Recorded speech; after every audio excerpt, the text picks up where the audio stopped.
राजा कृष्णदेव राय हर वर्ष होली का उत्सव बड़े ही धूमधाम और उत्साह के साथ मनाते थे।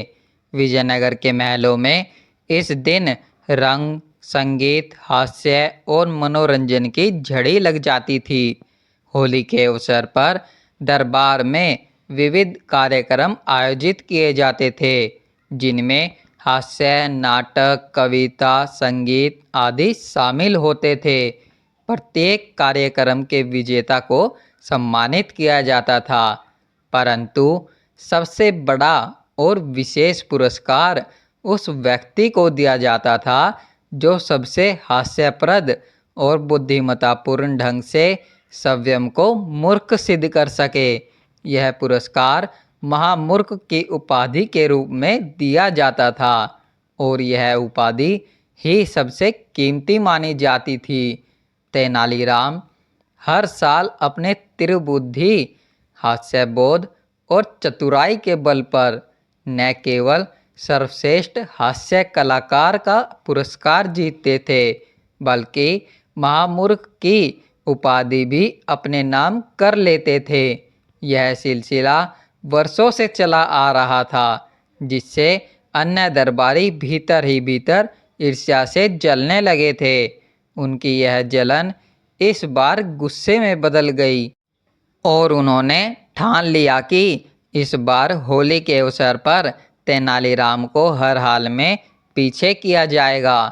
दरबारियों ने एक चाल चली। उन्होंने तेनालीराम के प्रमुख सेवक को अपने पक्ष में कर लिया और उसे भली भांति सिखाया।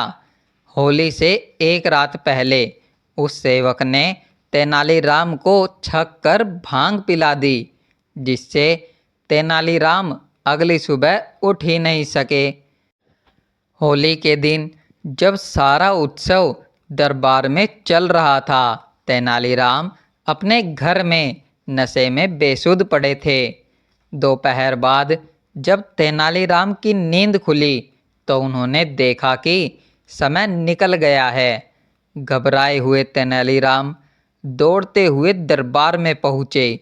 वहाँ पहले ही कई कार्यक्रम हो चुके थे और दरबारी उन्हें न देखकर प्रसन्न थे।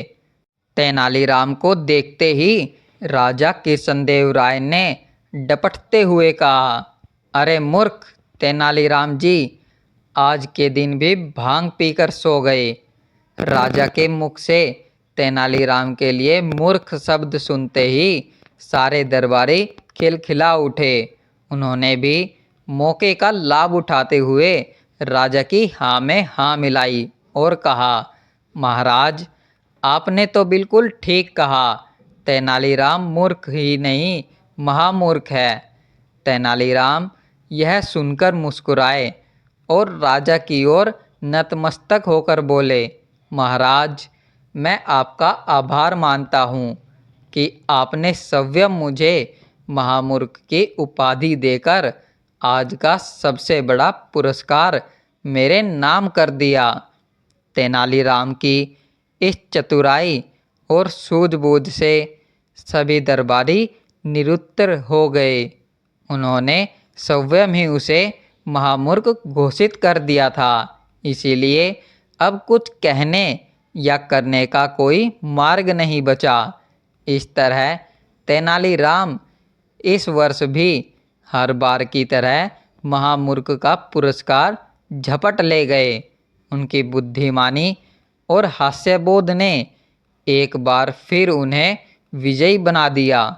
दोस्तों, इस कहानी से हमें सीख मिलती है कि सच्ची बुद्धिमानी वही है जो हर परिस्थिति में अपनी सूझबूझ से जीत हासिल कर सके, ठीक तेनालीराम की तरह। दोस्तों, अगर वीडियो पसंद आया हो तो वीडियो को लाइक करें, अपने दोस्तों और परिवार के साथ शेयर करें। ऐसी ही कहानियों के लिए चैनल को सब्सक्राइब करें।